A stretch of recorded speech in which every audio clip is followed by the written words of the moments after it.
모든 발언에는 아까 PA에서 충분히 말씀을 못 드려서 이런 배경 설명을 좀 드리고 궁금하신 내용들은 주제 제한 없이 그런 질문 드려도 되니까 말씀하십니다. 지금 개경규 장관 기소와 박상혁 의원 수사의 문제 제가 어떻게 바라보고 있는가 보완 말씀 좀 드리겠습니다. 첫 번째, 아마 지금 윤석열 정부도 그 고민이 있으실 텐데요. 임기제 공무원들, 임기제 공무원들의 조치를 어떤 식으로 정리하는 하는 문제는 정권 교체기 늘 있었던 고민이고 갈등 사안이었습니다. 이명박 정부 때도 노무현 정부에서 임명했던 임기제 공무원들 압박을 했고 상당히 많은 사람들이 그 압박 과정에서 옷을 벗었습니다. 어떤 분들은 정권이 바뀌었으니까 에이 뭐 내가 그만두지 않겠지. 그만두시는 분들이 있고요. 그만두지 않는 분들에 대한 압박을 당시에 국정원의 압박이 있었거든요. 혹은 감사원 감사를 통해서 기관을 압박해서 물러나게 하는 경우입니다. 그러면 지금 이게 과연 문재인 정부만의 문제였느냐 하는 그런 형평성 문제가 또 있습니다. 지금 정부도 임기제 공무원들을 어쩔 거냐가 고민이 됩니다. 이미 압박을 받은 임기제 공무원들이 있습니다. 하는 파악을 하고 있는데요. 그럼 한편으로는 수사하고 기소하면서 본인들도 지금 문재인 정부에서 임명한 임기제 공무원들을 알박기라고 하거나 그만두고 종용하고 있지 않습니까? 그럼 이것도 블랙리스트 사건입니까? 이 문제는 사법기관에 맡겨서 정리할 문제가 아니지 않습니까? 이거를 좀 수사를 들어가겠다 하니까 제가 볼 때 이거 정치보복 프레임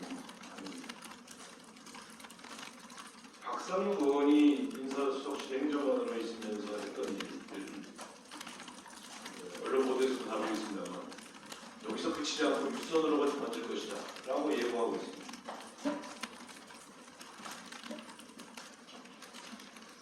윗선은 어디까지입니까? 이 책임은 누가 집니까? 인사에 관한 문제, 문재인 대통령으로까지 안 간다는 문장이 있습니다. 이걸 대선 때부터 제가 이 문제 제기를 했고 또 윤석열 대통령이 당시에 절대 정치보복하지 않는다라고 선언했음에도 불구하고 결국은 우리가 예고한 대로 최측근인 한동훈 검사를 법무부 장관으로 앉혀서 결국 이 일이 진행되고 있는 거 아닙니까? 박상혁 의원이 출국하기 전에 저하고 통화했습니다. 참고인으로 출두해달라는 요청을 합니다. 그래서 제가 그랬습니다. 참고인이면 뭔가 큰 문제가 없겠네. 그 정도는 일정을 조정을 해서 그렇게도 상관없다. 출장 갈 예정이 출장 끝나면 와서 같이 얘기해보자 정도로 제가 이렇게 정리해준 사안입니다. 이제 몽골 출장 가 있는 걸 뻔히 알면서 수사 당국이 언론에 흘려서 박상혁 의원도 마치 생각한 피의자인 것처럼 이렇게 만들어가는 이 과정을 보면서 이거는 이렇게 접근하는 것은 전통적인 검찰의 수사 패턴입니다. 이걸 제가 보복수사라고 규정하지 않을 이유가 없습니다. 단순한 참고인이었다면 이걸 굳이 언론에 흘려서 박상혁 의원을 수사하고 그 윗선까지 수사한다는 기사를 만들 이유가 있습니다. 과거에 또 못된 패턴을 또 반복하고 있는 것 같아요. 그래서 제가 이 문제에 대해서 강력하게 대응하겠다 이런 입장을 오늘 밝힌 것입니다. 일단 박상혁 의원이 오늘 면담을 해보겠습니다. 근데 제가 이 문제에 대한 고민을 좀 있습니다. 차제에 이 권력교체기의 임기제 공무원의 임기를 어떻게 하냐면 제도적 개선 사항입니다. 저는 오래전부터 제가 원내 프로젝트도 했고 정권교체기 이런 데 나올 때마다 언론인들과 사적인 대화를 통해서 대통령 중심제 국가에서는 미국식이 맞다. 정권이 바뀐 다음에 대통령과 생각이 같고 철학이 비슷한 사람들이 일정한 공관장이 되는 것도 맞고 그러면 그런 자리들을 미국처럼 어떤 자리들은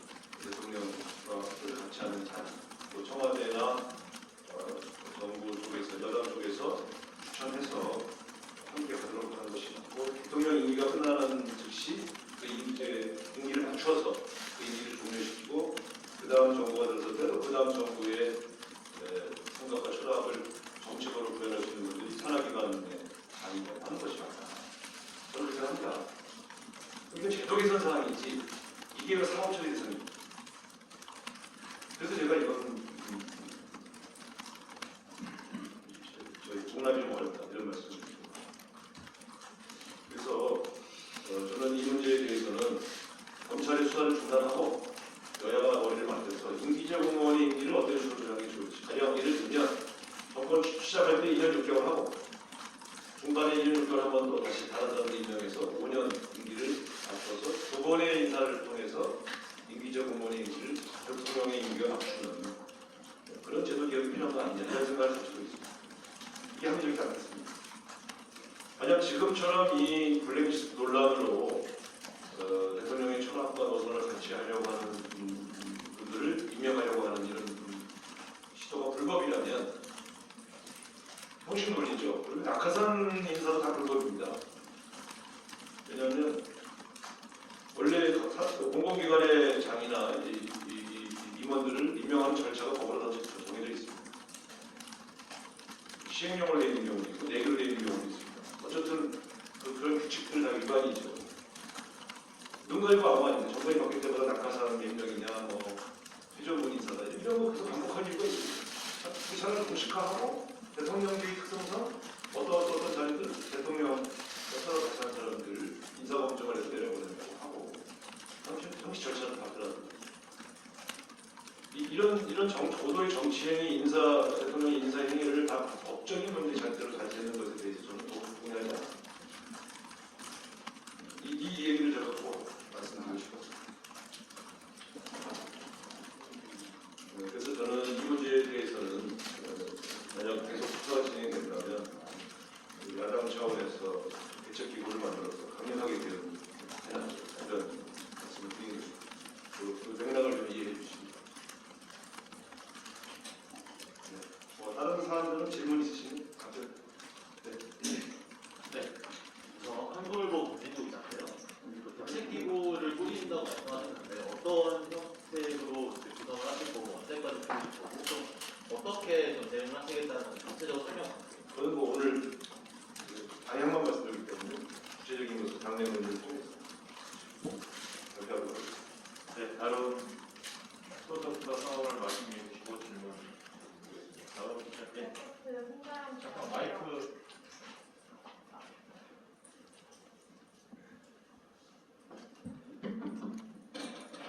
네, 더빅트 송가영 기자고요. 일부 의원들 사이에서 처음에 해체하고 나온 거에 대해서 위원장님 입장 궁금합니다. 저는 이 당내 여러 다양한 의원 모임이 존재하는 것에 대해서 부정적으로 보지 않습니다. 저는 여당이고 야당이고 의원들이 개인으로 활동하는 경우도 있고 어떤 그룹을 만들어서 공모하고 공동의 관심사를 가지고 법안을 내거나 혹은 어떤 정치 의사를 표현하는 것 자체를 문제 삼는 것은 저는 좀 무리가 있다고 봅니다. 철험회를 개파 모임으로 보는 시각에도 동의하지 않습니다. 철험에서도 의원들이 일정한 자기 판단을 가지고 특정 대선 주자를 도왔거나 활동한 것은 철험의 결의로 하고 있는 것이라고 보지 않고요. 개인들의 의사 결정에 의해서 진행되는 것입니다. 철험의 의원들이 100%다 이재명 후보를 돕지 않았습니다. 그 측면에서 너무 이렇게 개파 모임으로 끌고 가는 것은 저는 좀 다른 시각인데요. 다만 이제 이런 평가는 있는 것 같죠. 철험에서 의원들이 좀 강력한 개혁주의자이다 보니까 그분들이 보였던 정치 행위 패턴이나 태도가 조금 당 전체의 이미지를 너무 강성으로 우호하는 건 있지 않느냐는 평가가 있는 것 같습니다. 저는 그 평가를 존중하고 철험의 의원들의 활동도 존중합니다. 비대위원장이 특정 모임에 대해서 해체하라, 다시 만들어라 이렇게 접근할 수는 없다고 보고요. 철험의 의원들이 전체적으로 판단하는 문제가 아닙니다. 철험의 활동에 대해서 비판적 의견을 내시는 분도 말씀하실 수 있죠. 그것이 더 다양한 의견의 도출 과정에서 자연스럽다고 보여집니다. 어떤 주장이든 다만 감정을 건드리거나 사실에 근거하지 않거나 갈등으로 이어지고 만드는 것은 현명하지 않다는 거예요. 어쨌든 우리 민주당의 혁신과 새로운 이미지 쇄신을 위한 여러 가지 제안을 해주시는 것은 건강한 방향으로 수렴됐으면 좋겠다. 저는 의견을 개인적으로 드립니다. 네, 다음 기자님.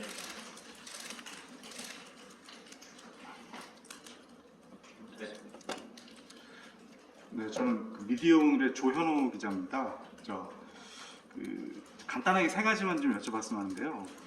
지금 윤석열 대통령의 그 도어 스태핑에 대한 평가가 많고, 이제 이준석 국민의힘 대표나 권성동 대표, 원내대표도 이렇게 회의 같은 게 있으면 직접 나와서 본인이 위원장으로서 브리핑을 해서 백브리핑을 하는데, 이제 민주당은 이제 계속 대변인이 하거나 원내 대변인이 하는 그 경우가 많고, 그런 이제 일상적으로 이제 그렇게 좀 나눠서 한다는 의미도 있겠지만 그렇게 하는데 이런 부분에 대해서 좀 민주당도 어떻게 보면 비대위원장이시니까 이제 지금 기자간담회도 이렇게 때가 필요할 때마다 하지만 일상적으로도 이렇게 나와서 백브리핑이나 이런 걸 할 생각이 없으신지 한 가지가 있고요. 그리고 그 공영방송 개혁법 당론으로 발의를 한 게 있는데요. 그 부분에 대해서 이제 특별다수제나 그 공영방송 운영위원회 그 설치가 핵심인데 그거에 대해서 노조나 시민사회단체가 이제 장악하는 법안이라고 이렇게 일부 보수 언론에서는 그걸 또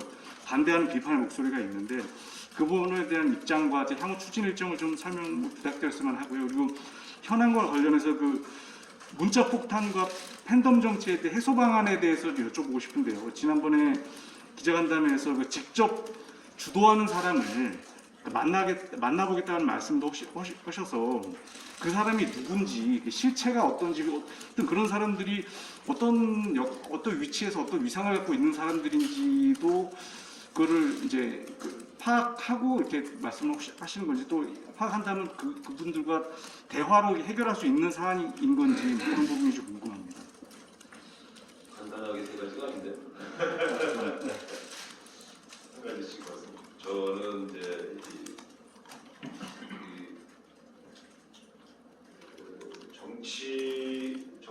정당과 정치 지도자들, 국회의원들이 자신의 생각을 알릴 수 있는 통로가 언론이기 때문에 언론을 통해서 수시로 국민들에게 보고하는 수가 있다.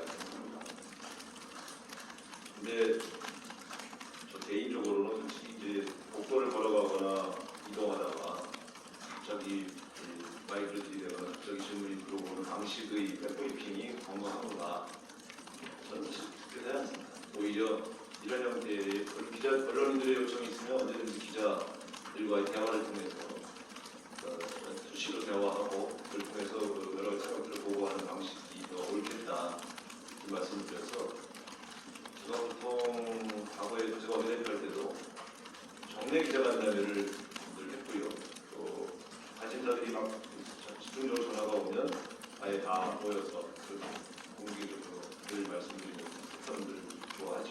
근데 그런 대통령이 출근하다 퇴근하다가 만들릴 때 대화 이렇게 간헐적으로 던지는 그런 방식의 백브리핑이 과연 그분의 의도를 가장 잘 드러낼 수 있는 방식인지에 대해서 오히려 좀 회의적입니다. 오히려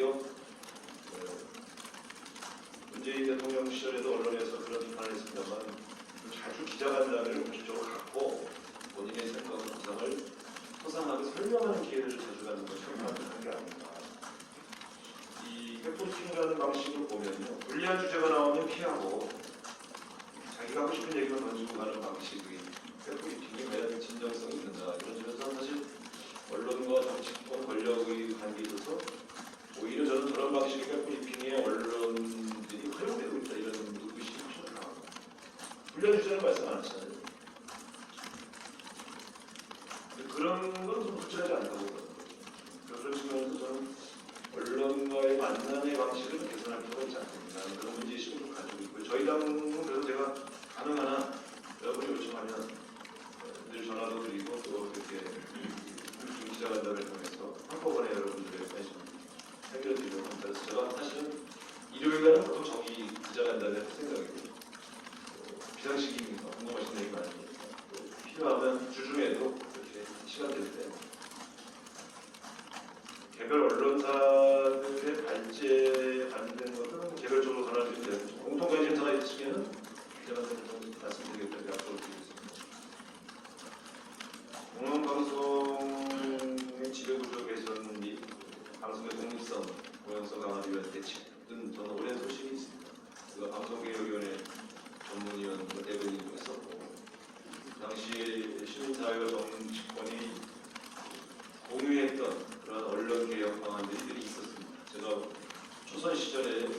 신문법도 사실상 여야 합의로 통과시킨 적이 있습니다. 지금 그 내용들이 후퇴해 있습니다. 저는 방송이 권력과 자본으로부터 독립되고 공영성, 공정성이 강화되어야 한다는 소신을 가지고 있습니다. 지배구조 개선도 그의 연장선에서 있어야 한다고 생각합니다.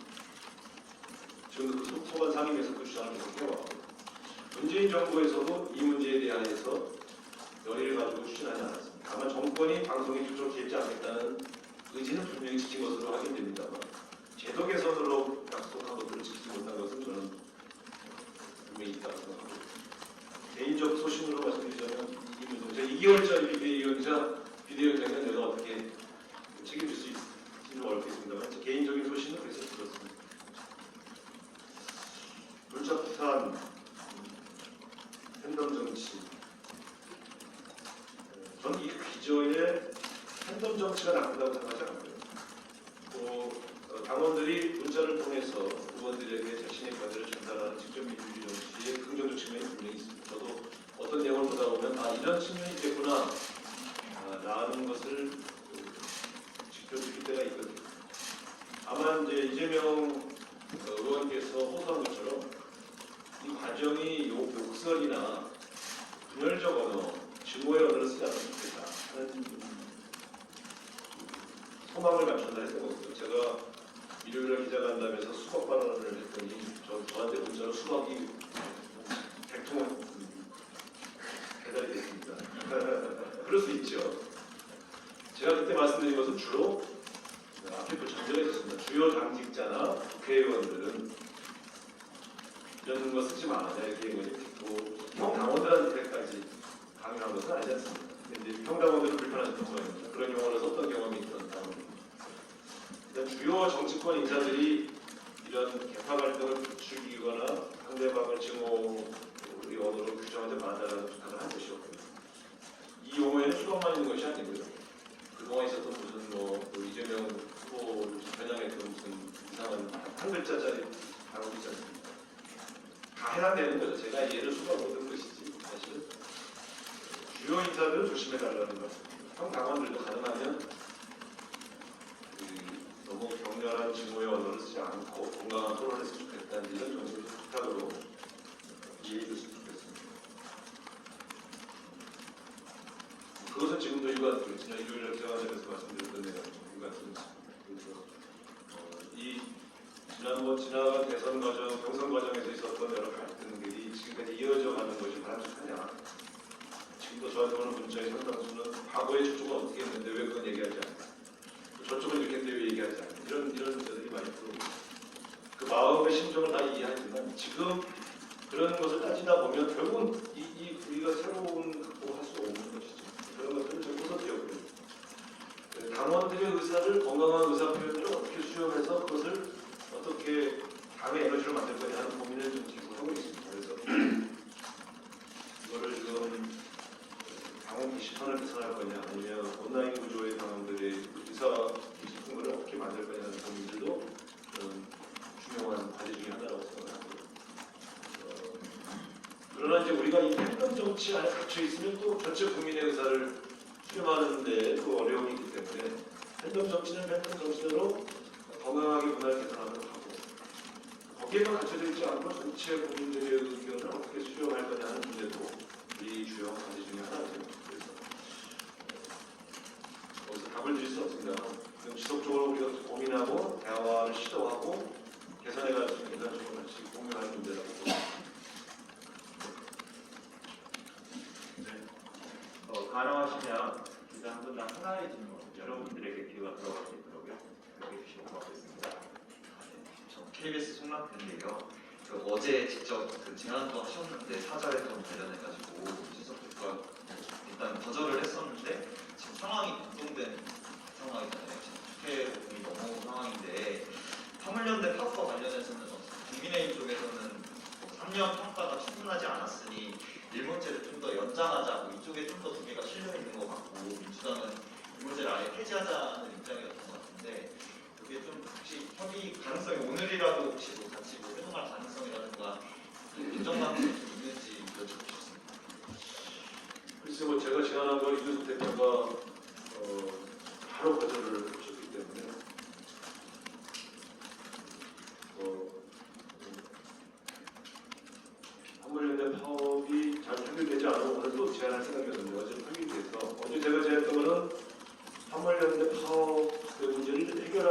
원포인트 제안이었던 것입니다. 그렇기 때문에 이제 이 문제는 다른 시급한 사회 갈등 하나이기 때문에 양쪽이 모여서 진정성 있게 한번 대화해보자. 접점이 그렇게 뭐 없는 것 같지 않던데 그런 생각이 들고요. 어제 다행히 사회에 대해서 다시 플러스 회담을 정쟁용으로 압박하는 건 없습니다. 해결을 원포인트로 하자고 제안했던 것이기 때문에 해결되기 때문에 이제 그 해명은 제가 다시 갈 필요는 없다. 다만 여당에서도 아마 앞으로 고민이 될 텐데 자신들이 관심 있는 사안을 해결할 때 하고 해보고 싶은 측에는 민생협의체를 만들지 않지 않을까. 자신들이 좀 분리하는 도망가는 방식은 진정성이 없죠. 앞으로도 여야 간의 권리를 만들고 해결하는 과정을 있을 것입니다. 그렇게 추후에 다시 논의하는 것을 하고. 자, 일몰제 문제를 한번 얘기해 보겠습니다. 일몰제를 3년으로 했다, 2년으로 했다, 1년으로 했다. 이렇게 이와 비슷한 일몰제 법안들이 많이 있는데요. 정부의 입장은 일몰제를 쭉 연장해 가면서 언젠가는 이 제도를 일몰제라는 건 이 제도는 과도적인 것이다. 이렇게 주장하는 거 아닙니까? 근데 지금 화물 트럭, 화물차를 모시는 운전기사분들과 차주들이 사라집니까? 그러니까 3년마다 일몰 기간을 2년으로 3년이나 2년마다 파업이 반복될 수밖에 없는 구조 아닙니까? 제가 정치권에 와서 제일 바보 같은 짓들이 곧 내년 안에 다가올 일을 계속 반복해서 갈등을 근본적으로 해결하지 않고 계속 반복시키고 있는 그런 행위들을 하고 있다는 것이 얼마나 바보 같은 짓입니까? 일몰제로 하면 그 일몰 기간이 되면 그게 또 파업이 시작될 거고 그럼 또 이런 방식으로 또 사회적 비용을 국가적 경제에 피해를 주면서 또 반복할 거 아닙니까? 최근에 화물연대 파업이 몇 년간 주기적으로 이런지 아시지 않습니까? 그게 국가 경제에 미친 피해가 얼마나 큽니까? 그러면 그런 기재부가 갖고 있는 일반적인 논리를 가지고 계속 일몰 기간을 연장만 하는 방식으로 사실상 폐지하지는 않지만 사실상 계속 연장해가는 이런 바보 같은 짓을 국회가 언제까지 할 것입니까? 쓸데없는 명분은 있습니다. 그래서 저는 사실 일몰제를 폐지하면 적어도 이 제도 때문에 생기는 파업을 앞으로 수십 년간 막아주자. 사회적 갈등을 해결하는 지혜는 그렇게 하는 것이지. 참 제가 보면 결국은 일몰 기간마다 파업을 하는 파업 예고제죠, 뭐 이게. 이 기간이 그냥 행동하는 거예요. 국가 갈등을 해결해야 할 책임 있는 국회가. 저는 일몰제 폐지가 다른 거고. 네, 다음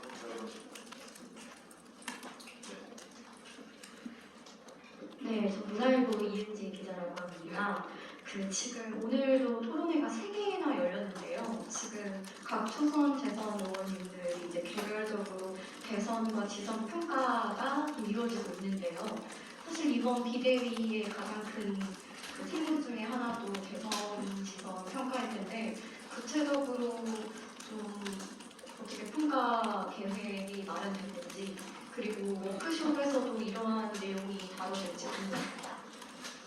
네, 제가 정치를 이제 2, 3년 하면서 큰 선거를 칠 때마다 이 평가를 둘러싼 논란이 있는 것을 유심히 보면 평가의 조직을 어떻게 짜느냐가 관심이 된 이유가 있습니다. 그런 위로부터의 평가이기 때문에 갈등이 생깁니다. 평가를 아래로부터 올려오기 시작하면 갈등이 생길 수가 없습니다. 전 지금 중앙의 평가위원회를 평가단을 어떻게 만들 거냐도 좀 고민하고 사람들을 불색하고 있습니다. 지금 초선 모임에서 진행하고 있고 재선 모임에서 진행하고 있고 보조 미래가 진행하고 있고 또 가끔 모임들이 좀 평가 토론을 하습니다. 평가 이렇게 하는 게 좋습니다. 저는 시도당 위원회도 평가하고 지금 지시를 내렸습니다. 지방선거는 중앙당 간의 평가가 아니잖아요. 각 지방 시도당 위원회도 평가를 해야 할 거 아닙니까? 근데 이걸 위에서 평가를 해 들어가면 이 단위들의 불만들이 생기죠. 누가 들어가느냐, 그다음에 저 사람들이 우리 내가 생각하는 평가와 전혀 정반대의 결론을 내면 어떡하지? 이런 불안들이 보이죠. 여러분들도 그런 것들을 좀 유심히 지켜보시는 거 아니겠습니까? 저 평가가 어떤 갈등으로 이루어지고 저 갈등이 다음 전대에 어떤 영향을 미칠까? 이것이 더 관심 있는 사람 아니겠어요? 예견되는 갈등을 제가 다 만들는 이유가 없죠. 그래서 그다음 평가 안 할 수는 없죠. 그래서 저는 모든 행위 주체들이 동시에 평가를 쭉 추진하거나 아래로부터 평가를 계속 조직을 제가 계속 하라고 그랬습니다. 이왕이면 공개적으로 하라고 계속 공유합니다. 그래서 다양한 평가 내용들이 계속 분출되면서 중앙당의 평가는 바로 그런 평가를 다 취합해서 거기서 합리적이고 올바른 공동공모제물을 정리하는 역할을 하는 것이죠.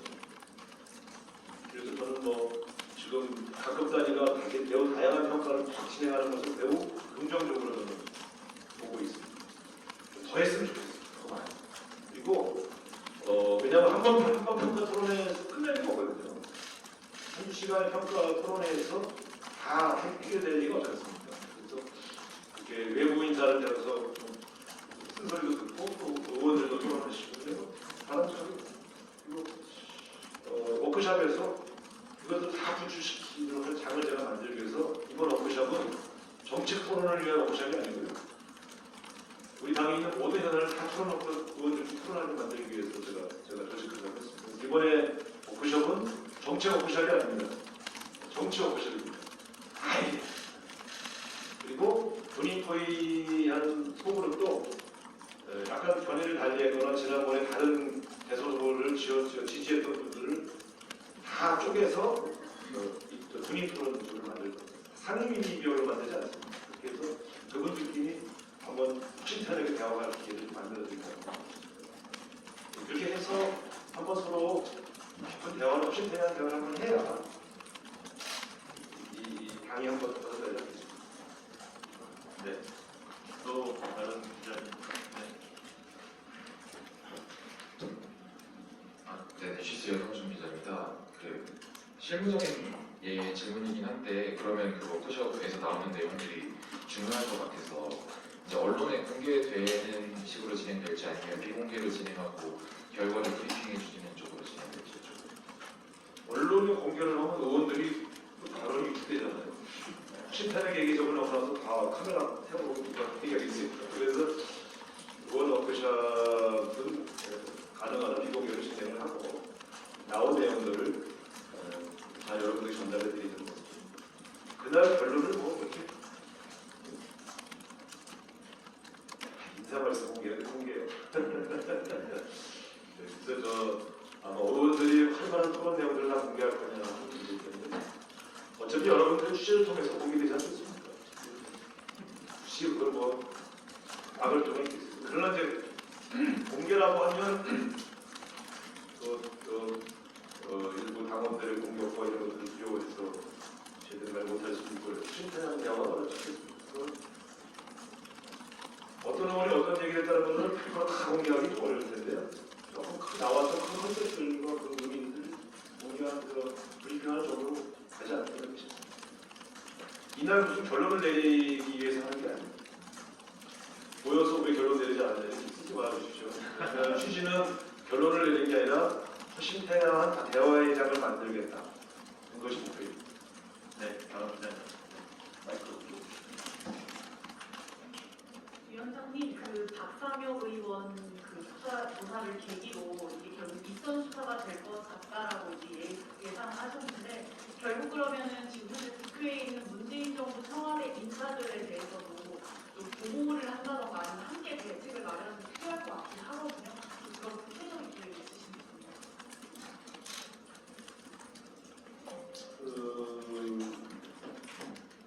저는 이번 제가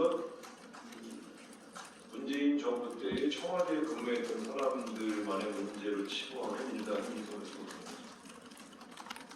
국가의 운영 전략과 국정 운영 방향에 대한 문제들이지 이게 뭐 특별히 특정 수사에 대한 대응 차원에서 하는 것이 아닙니다.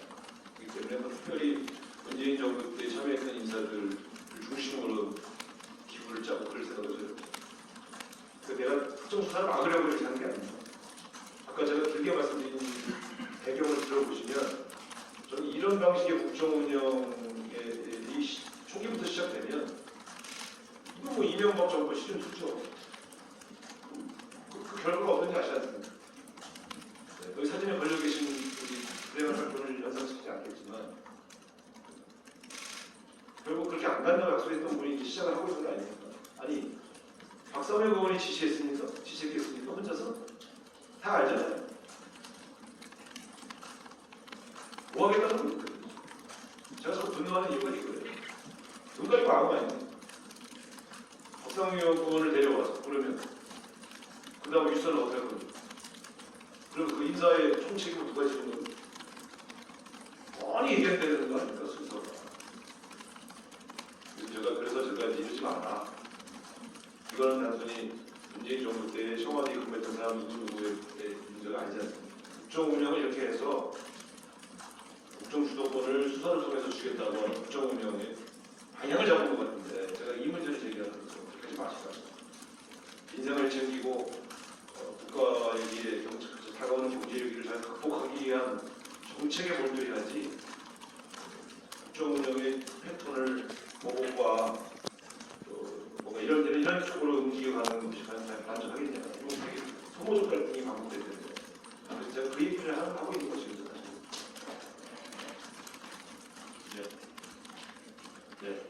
다음 기자님. 네, 대충 주요제들에 대해서 답변을 다 드린 것 같으니까 더 궁금하신 게 있으면 일요일쯤에 또 여러분들 뵙고 마지막으로 네. 저 한글보 검증부인데요. 이제 박상현 의원 수사로 해가지고 청와대 윗선 수사들이 있긴 하지만 또 반면에 또 이재명 의원에 대한 수사도 어느 정도 검찰에서 좀 진행되고 있는 것들이 있잖아요. 거기에 대해서는 따로 대응이나 이런 건 따로 없으신 분은 그 문제는 오늘 말씀드리기 쉽지 않거든요. 어쨌든 제가 거듭 말씀드리지만 특정인의 수사를 막아서 보호하려고 하는 소위 말하면 방패 정치하려고 이러는 거 아닙니다. 흔히 얘기하죠. 잘못이 있는 사람 처벌하는 게 뭐가 문제냐. 이런 논리를 접근하는데 아까 말씀드렸습니다. 이게 이렇게 얘기하는 것이 이상합니다. 이 정부도 지금 하고 있잖아요. 자, 제가 한 가지 말씀드릴게요. 방통위원장을 국무회의에 참석시키지 못하게 연락이 왔다. 우리나라 소리 아닙니까? 그렇죠? 장관급 인사인데 정부의 주요 회의에 참석하지 말라. 그래서 통보를 했다. 압박 아닙니까? 그럼 이 행위는 합법입니까? 위법입니까? 불법입니까? 이걸 사법 문제로 접근하면 우리 똑같이 물어본다는 거죠. 전현희 권익위원장에게 물러달라는 연락이 왔답니다. 누군지도 제가 알고 있습니다. 그걸 수사하실 건가요? 똑같이 배우기를 잡아서 처벌하실 건가요? 제가 지금 질문을 하는 것을 잘 들으셔야 됩니다. 주요 기관장들에게 불러달라는 요청이나 문의가 왔다고 합니다. 자기들 하고 있잖아요, 지금. 뭐 하는 거냐는 거예요. 한편으로는 수사하고, 한편으로는 똑같은 행위를 하고 있잖아요.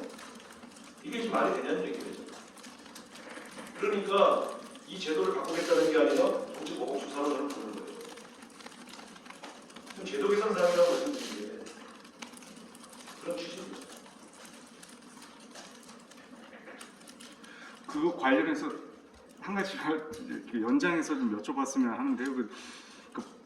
저 제도 개선 사안이라고 하면 한상혁 위원장이나 전현희 위원장은 임기가 좀 남아 있고 또 그걸 비롯해서 여러 가지 이제 임기가 보장된 그런 기관장들이 임기가 많이 남아 있는 사람들이 있는데 그 문제는 그러면 어떻게 해결해야 된다고 보시는지.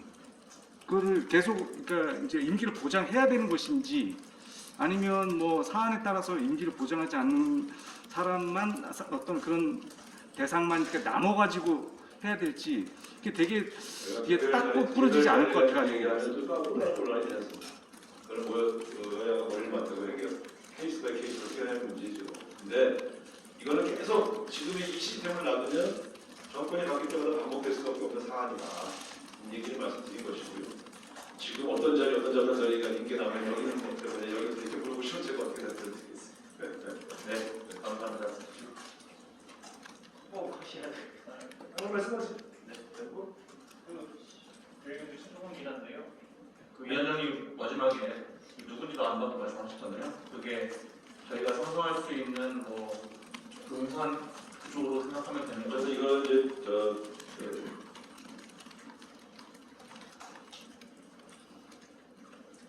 제도가 만들어지면 우리가 좀 정리를 해서 조사도 하고 해서 진행할 문제니까 좀 시간을 주시죠. 오늘 다 기구를 만든다는 것은 이례적으로 되어지 않겠다는 취지고 이와 관련된 일은 이례적으로 끝나지 않을 거라는 제 판단이 있기 때문에 시작한 거 아니겠습니까? 그러니까 그런 거 진행 지켜보시죠. 네, 비리위원장님께서 자주 지속적으로 기자님들과 간담회를 갖기로 말씀하셨으니까요. 궁금한 사항이나 또 다른 문제들에 대해서 일요일 날 기자간담회 다시 질문 받고 답변을 드리겠습니다. 이상으로 기자간담회 마치겠습니다. 수고하셨습니다. 감사합니다.